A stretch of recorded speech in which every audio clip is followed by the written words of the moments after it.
Hi there. Trade disputes with the U.S. and a lower economic target are serious factors indicating that China is entering a new phase economically. What will be the pillars for the Chinese economy in the next chapter? What is the consumptive potential of Chinese society, and what kind of leadership will be needed globally in an era when globalization sees hurdles?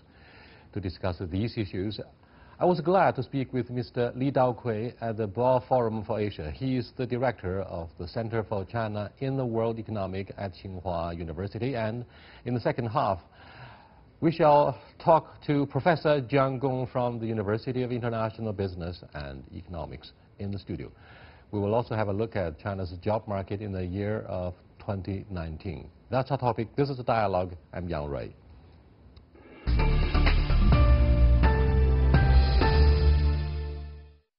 Welcome to our dialogue, Professor Li. My pleasure. At the first day of the Boao Forum this year, you put your finger on a very important issue concerning excitation, namely on entrepreneurs, technologists, and on local government staff. So why do you think excitation will be the key to Chinese economy as we are waiting a slowdown? Well, I think that to incentivize the entrepreneurs and the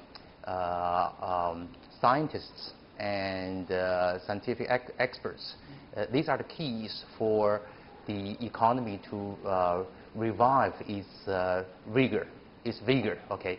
Because right now, what we've been witnessing is that many of the key players of the economy are not really incentivized, especially some of the local government officials who are trying to slow down, who are trying to watch what's going on in the environment.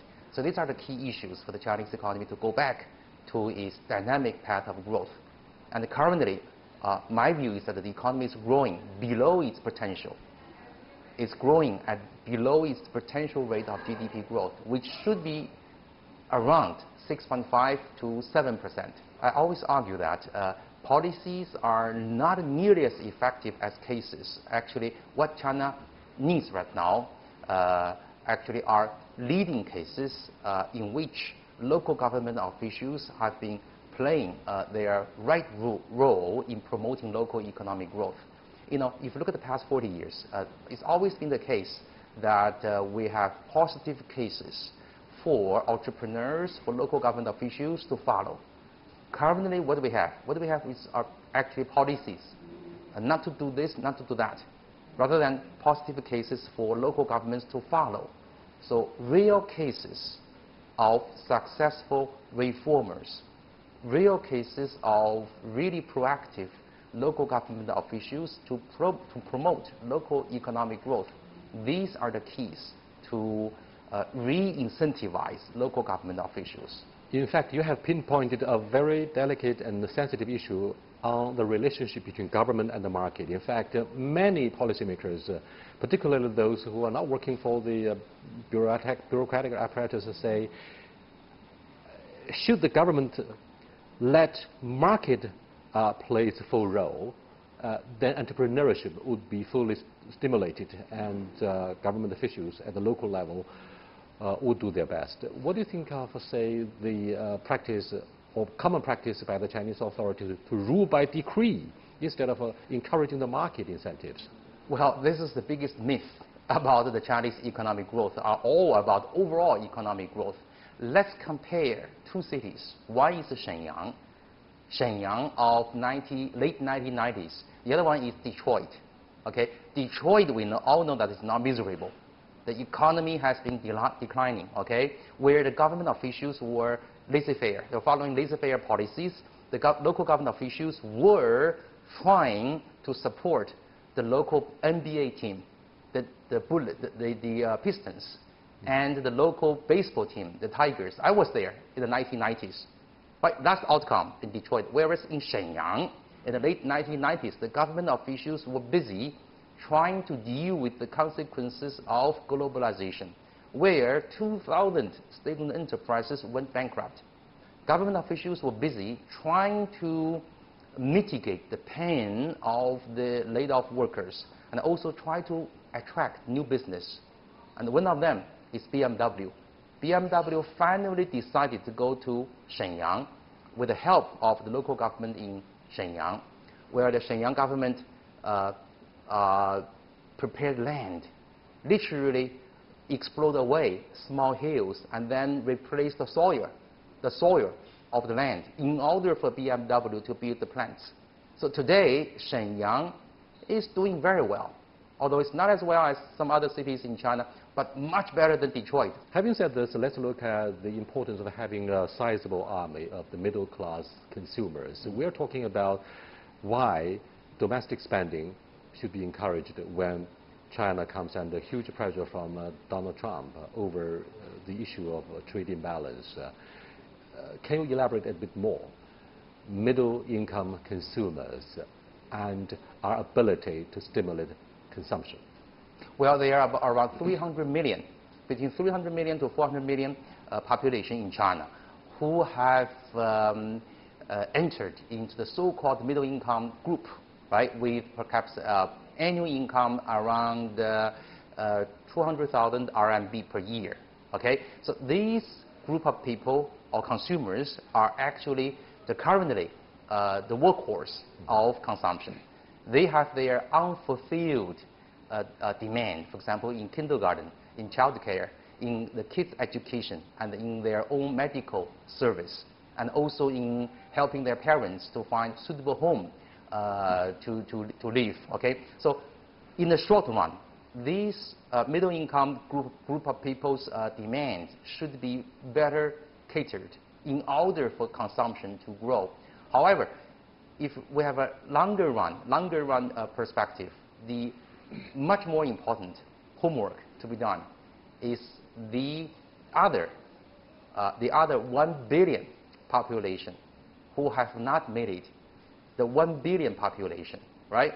These are currently the delivery boys, right? Delivering our packages. These are the car washers. These are domestic helpers in our helping us cleaning up our homes, right? These people, when these people are helped to have higher income, when they become the first-time passenger of airplane travel, or the first-time buyer of cars, the Chinese economy will be in a much, much better shape in terms of consumption.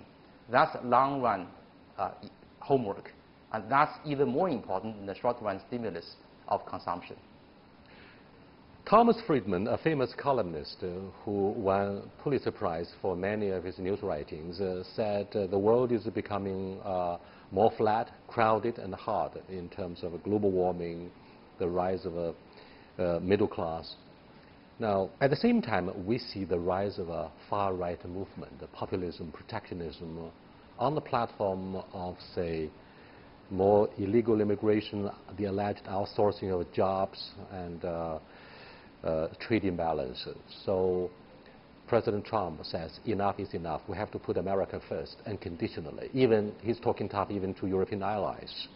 China is no exception, of course. So do you think we're going to see more of such a trend against the globalization? Or do you think it's rather a process of re-globalizing the rules and the rules of the game? I would argue that Thomas Friedman, who is a good friend of mine, actually is wrong. Or put it this way, the phenomenon he described, that the world is flat, is gone. It's gone. Why is that? Because now globalization is now lacking a leader. There's no leader, no champion right now, no single champion of globalization. The U.S. used to be the single most important leader of globalization, but the U.S. is tired.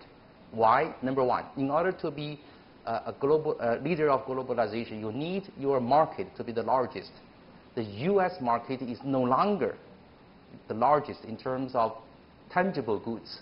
Goods you can easily ship around the world.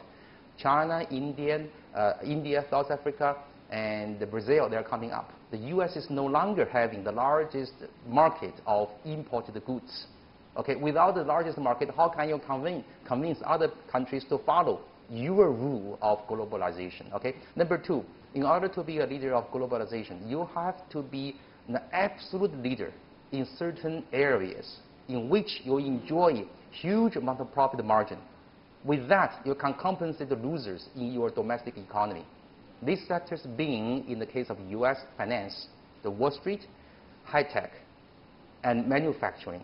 But gradually, the U.S. is losing its absolute advantage in these areas because China and other countries are coming up. Okay? Third condition U.S. is missing is that you have to be able to make domestic redistribution of income and sectorial adjustments in order for the winners in globalization to compensate the losers who otherwise would go against globalization. The U.S. is lacking in this regard. So in all three aspects, the U.S. is tired. So what I'm arguing is not for China to replace the U.S., right? What I'm arguing is that China, U.S., Europe should come together, should work together to start negotiations, to maintain the basic structure of current world trade, to repair the WTO system rather than to abandon it, or rather than starting a new WTO. So we are in a new era in which the world is not flat, in which countries have to work hard to make sure the old system can be repaired. But I'm afraid a counter-argument against naysayers concerning U.S. leadership the world over would say loud and clear, look, Professor Lee, the U.S. has the most powerful military-industrial complex, the most powerful Pentagon. The military spending is more than the rest combined. It has the absolute unconditional dominance of U.S. dollars in either transactions or currency reserves. So it is still enjoys the benefits of the current world economic order. Therefore, it's too early to say heyday of American world leadership is over. What do you think of their argument? You're absolutely right. Okay, we are mixing two things. You're mixing two things. One is the leadership in geopolitics. Okay. Geopolitics. The other one is the leadership in economic globalization. The U.S., of course, is trying very hard and is able to do it in the near future, maybe for the coming decades, to be the most dominant leader in geopolitics and in military. However, for economic globalization, the U.S. is tired. But I'm afraid the two reinforce each other. When one declines, the other would come up to support. For example, the gumbo policy would be used, and hegemonic orders would be given to even European partners, say, you have to put America first. You have to increase your military spending, so on and so forth. So perhaps it's the American allies and partners who feel tired, and they stand for multilateralism. Well, what President Trump has been doing is exactly trying to combine military power with unilateralism. He tries to renegotiate one by one trade deals with his partners. Okay. However, that can only go as far as Mexico and Canada, maybe Germany, but not China. Why? For a very simple reason. Because China has now much more countries as trade partners than the U.S. So that policy wouldn't work with China. That's why last December, early December, President Trump, decided to start or to restart the negotiation with China. Right? He was eager. President Trump became very eager to sign a deal with China. So his policy with Japan, the policy with Canada, with Mexico, did not work with China. Okay, let's look at the foreign investment law, which was recently adopted by a lawmaking body, the National People's Congress. This law says China would do what it can to guarantee national treatment or level playing field. What does that mean for the conclusion of the ongoing trade negotiations between Washington and Beijing? Well, 1 year ago, President Xi came to Boao Forum. He announced a very aggressive package of program to open up China further, right? So this law, which was passed 2 weeks ago, actually is a follow-up policy of his announcement.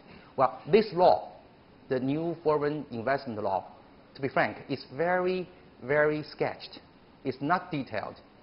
Rather, it's very principled, right? Okay, the two things I gather from the law is as follows, right? They are follows. But number one, that is negative listing is used to manage the market access for foreign investors. Number two, national treatment. Okay. Now, what's the implication of negative listing? What is the implication of national treatment? Further regulations, further laws will be drafted. Okay, this is only a principle. This is only a starting point. So I do see that China is willing to utilize a new round of open door policy to usher in other reform policies. It's not a direct consequence of the China-U.S. trade friction. Rather, it serves Chinese domestic agenda of further reforms. Despite the legislative agenda as well as political will for this generation of the Chinese leadership under President Xi Jinping, Americans would say, hey, for the past years, you guys have been talking about the talk. Now we expect you to walk the walk. Mm-hmm. You not just mouth the words, you have to walk the deeds. Mm-hmm. So they say we have to send our teams to make sure that the things are verifiable, irreversible, comprehensively. You know, it's almost like a CVID in the process of denuclearization in the DPR case. So what do you think of this kind of concerns that the Chinese share? Well, I like this idea of setting up a committee, a mutual committee for the two parties, U.S. and China, to not only talk, but also try to monitor the agreements between these two countries. This is mutual, okay? People often claim that the Chinese government can be capricious, right? Promising something and then renege on these issues. But don't forget, on the U.S. side, they also do that between the White House and the Capitol Hill, right? So there's a need for the two parties, the White House and the Chinese government, to set up a working group trying to honor whatever agreements they signed in between. So I love this work. And also, another reason, frankly speaking, many American policymakers, including those who are negotiating the trade deal with China, do not have working knowledge of China. They need to come to China, they come to Beijing, to Shanghai, to understand what's actually going on. So one purpose of this mutual committee, right, bilateral committee, is to sit in Beijing or Shanghai, and for the members to visit Chinese factories, Chinese workshops, foreign companies in China, to understand what's actually going on. So I'm 100% supportive of this idea. Thank you very much, Professor Li Daokui.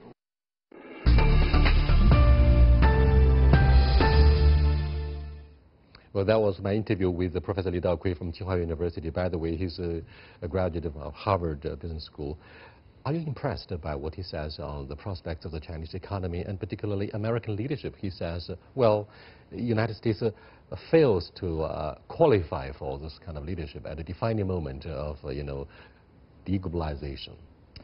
On that point, I will have to beg to disagree. I mean, he mentioned that the United States is leading in geopolitical area, geostrategic area, but sort of lagging behind in economic area. I don't agree with that. I think, if you look at the overall GDP picture, and if you look at the growth picture, and look at the demographic trend, I think China is still far away from taking over the United States. I mean, even in manufacturing, industrial production, there are areas where the United States still holds high ground, especially in the high end of the manufacturing, for example, in semiconductor area, in biotech, in new energy research area.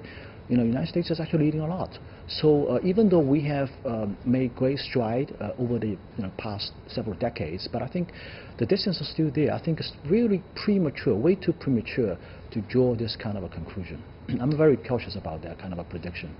Chinese leadership, particularly President Xi Jinping, is clearly aware of the multiple challenges concerning Chinese economic sustainability, and he emphasized on different occasions in 6 major areas, more policies will have to be rolled out to minimize the impact of risks such as job creation, financial risks, foreign direct investment, foreign trade, domestic consumption, as well as management of public expectations. So all of these 6 factors put together into one perspective would be related more or less to confidence, confidence and confidence. Right. With the PMI growing a little bit better and the stock market's performance on both the European market and Chinese market getting better, what do you think of dynamics of the Chinese economy in short and the midterm? Well, we've seen the latest statistics in the last quarter being actually very good. As you said, PMI indicates the sector is expanding still. And the equity market certainly is performing very well in the last couple of weeks. But I think it's still too mature to make the prediction with respect to the overall trend. Overall, we know that the economy here in China, as well as the global economy, is slowing down. There's no doubt about it, it's slowing down. Whether it's going to turn into recession, that's we still have to wait and see. We still see some, still fairly comfortable statistics in the last quarter, but does it indicate that there's a reverse of trend? I'm not sure of that. I think these statistics are still too early to draw that kind of a conclusion. Whatever policy remarks President Xi Jinping and Premier Li Keqiang made on occasions such as President Xi's meeting with European leaders or Premier Li Keqiang's opening remarks at the Boao Forum would all put emphasis on management of public expectations and the confidence. The job issue, job creation, has been prioritized by President Xi. How difficult is the situation in the year 2019? Because we have up to 8 million university graduates and they are all waiting for jobs. Well, overall, if you look at the past decade, China's economy injects about 10 million to 13 million jobs into the economy every year, and about like 8 million of them are graduate students or college graduate students, and we've been able to do this year after year, and the pressure is always on that find new jobs for these people, especially in the wake of rapid development in artificial intelligence, in robotics, that are definitely replacing jobs. So there's a lot of pressure on that. But overall, I think the picture is actually not as gloomy as a lot of people are talking about. First of all, the overall population trend is indicating that China's population is already starting to peak. The labor force growth has been slowing down to the point of almost zero now. So I think in very soon, 2 to 3 years, we're going to see a reduced supply of labor force every year. So that's the very strong and fundamental demographic trend. I think that the problem with the job is really structural in nature. In other words, the demand side of the labor force and the supply side of labor force is not matching up. The companies are looking for kind of people they can't find, but there are a lot of people who can't find jobs. So there's a problem here. And I think there's a mismatch here. And the mismatch is structural. And usually the adjustment of the structural issues in the labor market takes a long time as a lag, because the pricing, which is the wage for the labor force, tends to have a very long effect on the people's expectation to adjust their expected skills and all that. John, it is the small and the medium-sized enterprises or the private economy that account for most of the job creation in China. Up to 80, if not 90% of the job creation would be attributed to the private market. What do you think of the impact of, say, tax reduction, fee reduction, as well as many other preferential policies that have been rolled out recently by the Chinese authorities? You're absolutely right. This is very important. It's not just here in China. Everywhere in the world, small and medium-sized business are the workhorse of creating jobs. They account for like 80% of the total labor market, and that's very important. So I think the fundamental solution to this is really to foster kind of environment where it's a lot easier to start up a business, for the small business to survive. A lot of small businesses actually didn't survive in the first 3 to 4 years. So to help these companies to be born, to survive, to grow, this is the fundamental solution to creating jobs, because they are the companies that are really creating jobs. We can't rely on those big companies. Even if we're talking about foreign direct investment here in China, this is very helpful, but they're not going to hire a lot of people, in my opinion. I mean, Tesla in Shanghai, they're not going to hire a lot of people. It's the small businesses that are creating jobs. We're not just talking about the number of university graduates, but also up to 1 million ex-servicemen who retired from the armed forces, and also millions of migrant workers who come from underdeveloped rural areas to seek opportunities in urban areas. Do you believe with the shrinking of the market and downward pressure, we will also, give them the chance? I think it all boils down, as I said, addressing a structural issue. We need to have the right people for the right kind of jobs. In China right now, we're really in need of those, very advanced technicians, what we call advanced blue-collar workers. These people are in great demand, and we don't have people like that. The universities are not cranking out people like that. People who don't have high college educations are not qualified to that kind of jobs. So I think it's in this area that there's a lot of opportunities. And again, I will refer to the structural issue. Our universities and colleges need to educate the kind of people the market wants and the market of future wants. Here is a paradoxical challenge for universities and colleges. On the one hand, many university graduates complain the moment they graduate, they lose their jobs and they become job seekers. They have been left redundant. On the other hand, there's the strong need in the estimation of Premier Li Keqiang, for example, of having yet another enrollment enlargement program. It's a common practice for most of the universities, so that young people could have more opportunities for re-education while waiting for jobs. What do you think of this paradoxical thing? Yeah, this is what I'm talking about. This is the issue of structural problem. Our universities are not producing the people that the market needs. I'll even take my own university as an example, University of International Business and Economics. Our traditional strength is in the industry of banking, insurance, and accounting industry. We have a lot of graduate students going there. But I have a big worry about this. I think there's a existential challenge for UIBE. The future of these industries, the banking industry, the insurance industry, are not going to hire the kind of people we are currently producing. We need people who are well versed in artificial intelligence, in computer science, in information technologies. These are the kind of people the banks are going to hire in the future.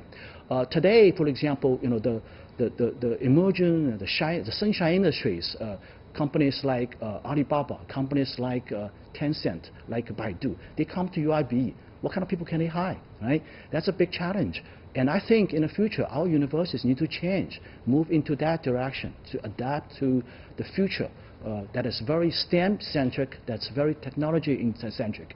So this is the kind of people the industry, the education industry needs to produce. Before we conclude this discussion, one more issue that stands out prominently is whether university graduates are willing and ready to go to third and fourth tier cities, or even far underdeveloped areas in the impoverished mountainous areas, to find jobs and to help complete the job of poverty alleviation. That could also help, fix the problem of job creation, which is the most important challenge for the Chinese authorities in the year 2019. Thank you very much, John, for being part of the second part of this program. I'll see you next time. Until then, goodbye.